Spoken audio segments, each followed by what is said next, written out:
하나님 말씀 욥기 16장 19절에서 20절까지 말씀. 하늘에 내 증인이 계시고 높은 곳에 내 변호인이 계신다. 내 중재자는 내 친구다. 나는 하나님께 눈물로 호소한다. 아멘.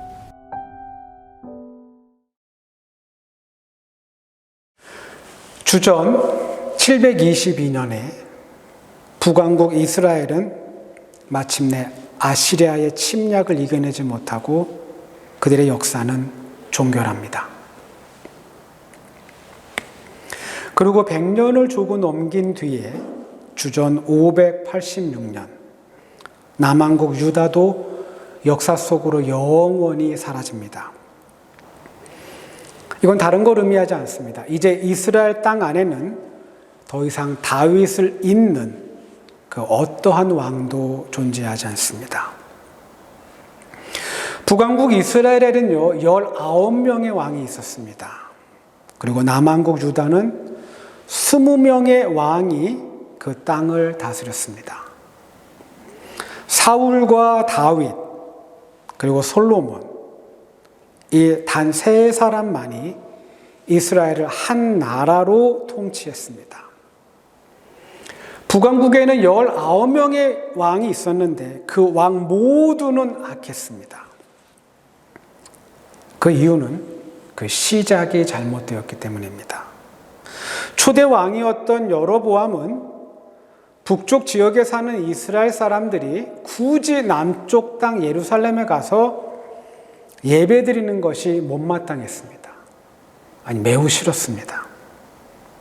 그래서 그는 사마리아 땅 안에 금송아지 제단 2곳을 세웁니다. 하나는 북이스라엘의 중심인 베델, 그리고 저 북쪽 끝 위치에 있는 단에 금송아지를 숭배할 수 있는 제단을 세웁니다.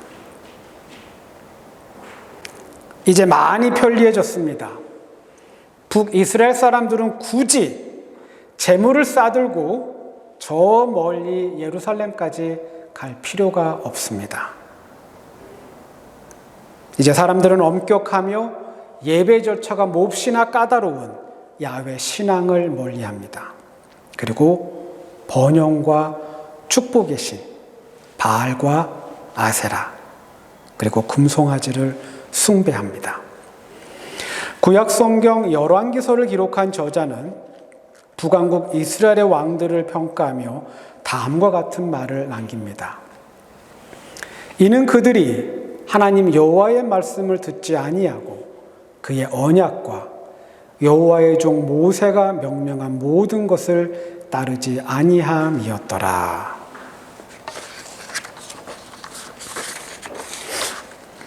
남왕국 유다의 왕들도 마찬가지입니다. 매우 비슷해요. 그런데 한 가지 다른 점이 있습니다. 그들의 집권 초기는 굉장히 좋게 시작합니다. 매우 선하게 시작합니다. 야훼 신앙을 지키고요, 우상을 멀리합니다. 그리고 율법에 따라서 나라를 통치하려고 합니다. 근데요, 나라가 안정되기 시작하고 그들의 재임 기간이 점점 뒤로 갈수록 북왕국 이스라엘 왕들의 모습을 그대로 따라합니다. 정권에 방해가 되는 형제들을 숙청합니다. 바른 말을 하는 제사장과 예언자들을 죽입니다. 그리고 나라 곳곳에 산당을 세우고 심지어 예루살렘 성전 안에다가도 이방신을 섬기는 제단을 세우고 우상을 숭배합니다. 그리고 자신의 아들들을 제물로 바칩니다. 남왕국 왕들 가운데는 여왕도 있었습니다. 여왕. 그녀의 이름은 아달랴입니다. 아달랴. 왕이었던 아들이 갑자기 죽고 리더십에 공백이 생기자 그 틈을 이용해서 그녀는 자신이 왕으로 등극합니다. 그리고요, 할머니임에도 불구하고 잠재적으로 왕이 될 수 있는 친손주들을 샅샅이 찾아서 모조리 죽입니다.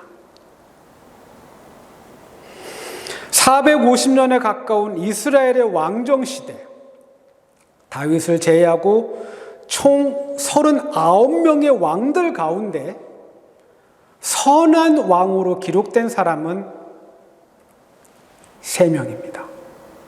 딱 3명. 그 왕들의 이름은 요담, 히스기야, 그리고 요시야입니다. 딱 3사람. 물론 요담은 재위를 하는 기간 동안 산당을 제거하지 않습니다. 산당을 제거하지 못해요. 그래서 백성들은 여전히 산당에서 제사를 지내고 우상을 숭배합니다. 히스기야, 여러분들이 잘 알고 있죠. 그가 병이 낫고 나서 다 회복된 후에 다시 왕의 자리에 앉은 후 이방 나라의 사신들이 자신을 찾아오자 그는 그가 모은 각종 보물을 다 오픈하고 자랑을 합니다. 그리고 어떻게 됩니까? 선지자 이사야의 혹독한 책망을 듣게 됩니다. 훌륭한 왕들이었습니다. 근데요, 완벽하지는 않았습니다. 그러나 요시야, 그는 달랐습니다. 그는 달랐습니다. 성경은 그를 다음과 같이 평가합니다. 요시야와 같이 마음을 다하며 뜻을 다하며 힘을 다하여 모세의 모든 율법을 따라 여호와께로 돌이킨 왕은 요시야 전에도 없었고 그 후에도 그와 같은 자가 없었더라. 대단한 기록입니다. 왕을 평가하는 기준이 엄밀하게는 다윗이었습니다. 하나님이 항상 말씀하셨어요. 그 왕은 다윗과 같지 않았더라. 근데 요시야, 어쩌면 다윗보다 더 하나님을 잘 섬겼던 사람이었는지 모릅니다.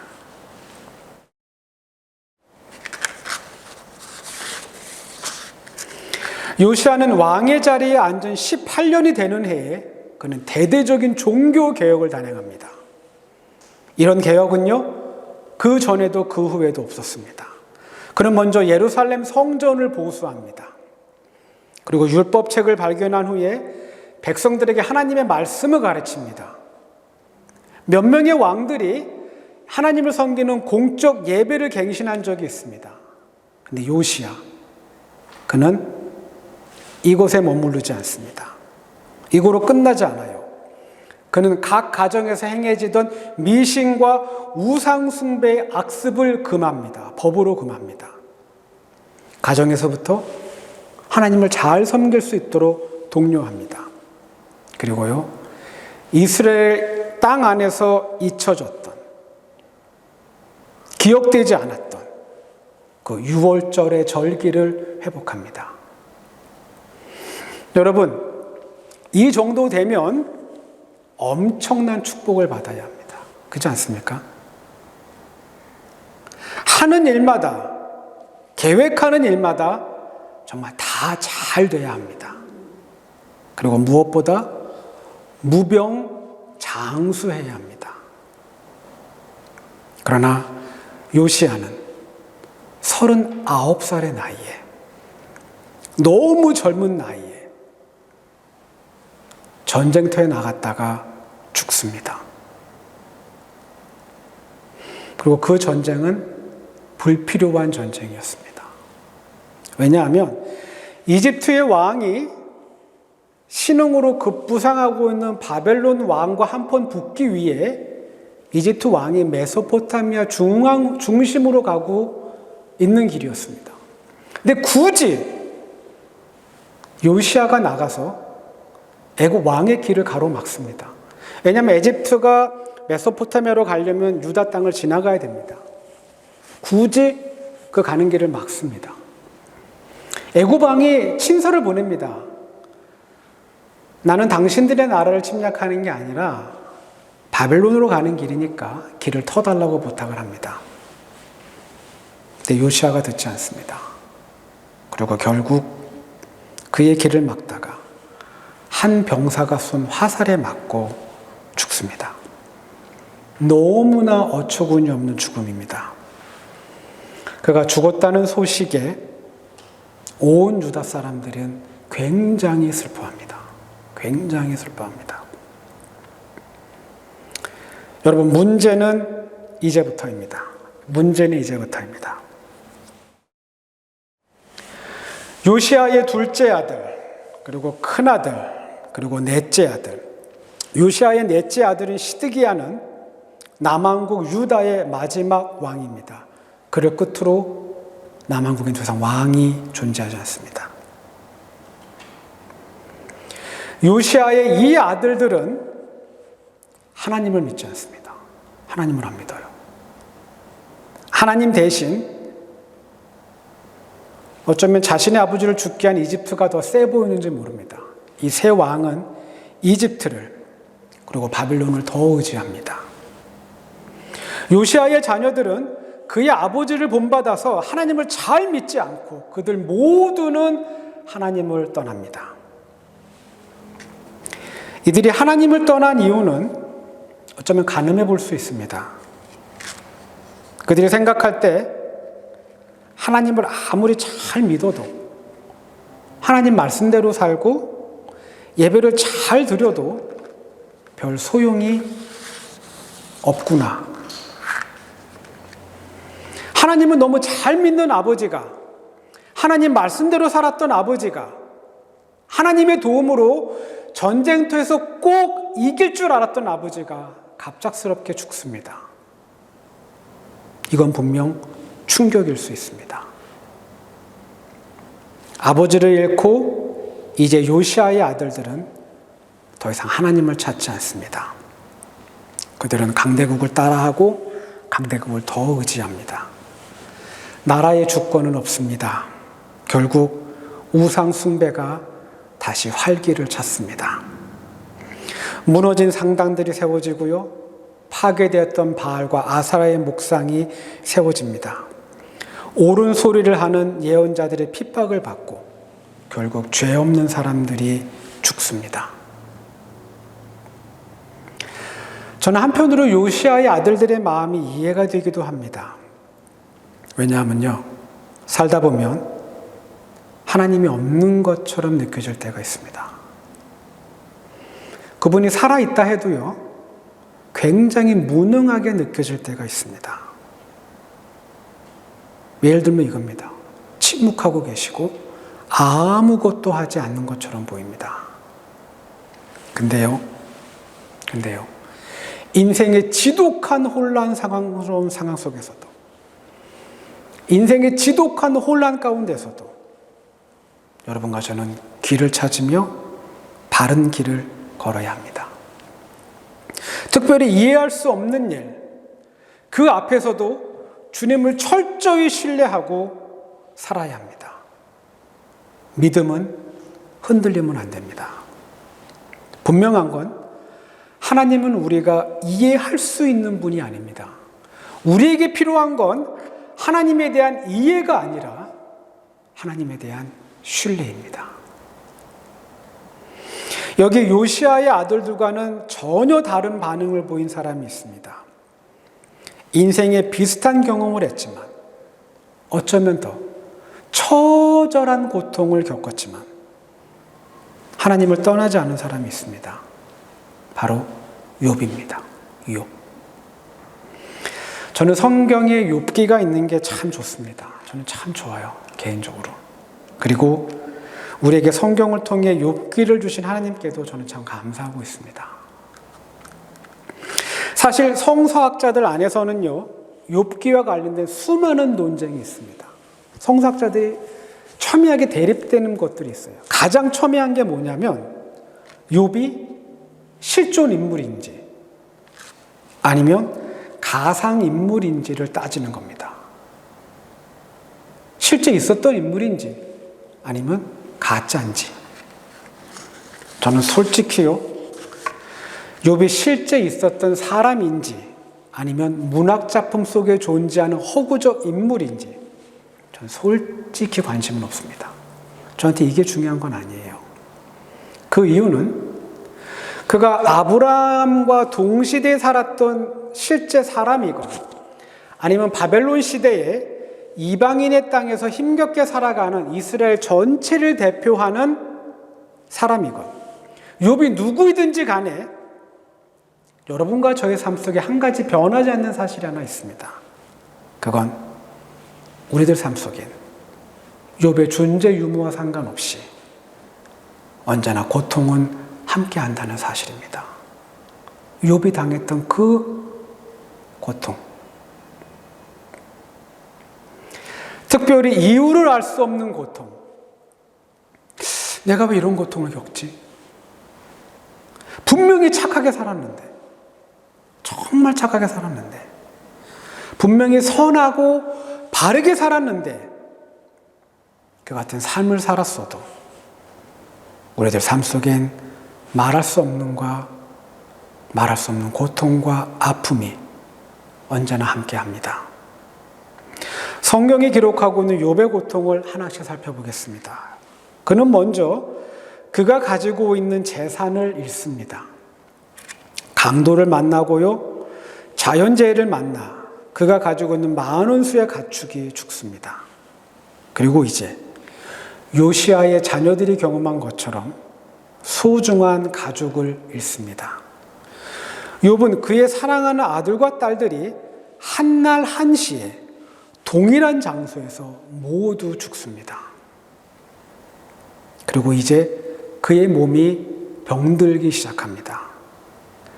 피부병이 나았는데 그 피부병이 너무 심해서 성경은 그가 유리조각 같은 것으로 그가 몸을 긁었다고 표현합니다. 물론 그의 고통은 이걸로 끝나지 않습니다. 이제 욥이 맺었던 모든 관계가 파괴됩니다. 먼저 그의 아내가 욥을 떠납니다. 그녀는 떠나면서 욥에게 한마디 충고를 합니다. 아내가 그에게 말하였다. 이래도 당신이 여전히 신실함을 지킬 겁니까?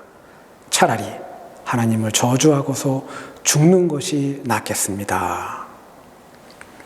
이제 욥의 친구들 차례입니다. 욥의 친구들은 처음에 욥을 위로해 줍니다. 그의 고통을 함께 나누고요, 그의 곁을 든든하게 지켜줍니다. 그러나 그것도 잠시 굉장히 날카롭고 이성적이며 현실적인 판단을 바탕으로 욥의 고난의 원인을 파헤칩니다.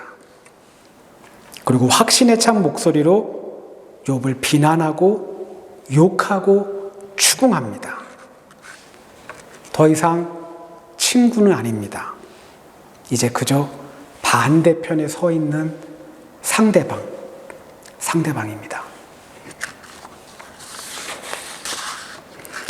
결국 모든 사람이 욥을 떠납니다. 다 떠나요. 욥 곁에는 그의 편이 되어주는 사람이 한 명도 없습니다. 한 명도 없어요. 여러분, 정말 이 정도 되면요, 욥의 아내의 말이 맞습니다. 그녀의 말이 맞아요. 말도 안 되는 죽음과 재앙을 목격하고 극심한 질병에 시달리고 있고 자신을 도와줄 사람이 한 명도 남아있지 않다면 이 모든 불행을 방관한 하나님을 원망하고 그리고 저주하면서 떠나는 게 맞습니다. 그러나 욥은 하나님을 떠나지 않아요. 떠나지 않습니다. 누구나 삶의 고통을 마주하게 됩니다. 누구나, 절대 예외는 없습니다. 살다 보면 모든 사람은 고통에 직면하게 됩니다. 근데요, 모든 사람이 그 고통을 대하는 태도가 같지 않습니다. 요시아의 아들들은 하나님을 떠납니다. 그들은 마치 욥의 아내의 말을 들은 것처럼 행동합니다. 어쩌면 자신들의 아버지를 너무나 어이없게 죽게 내버려둔 하나님을 욕하고 원망하면서 그들은 떠났는지 모릅니다. 반면 그들보다 더 큰 고통을 겪었지만 욥은 하나님을 떠나지 않습니다. 그 대신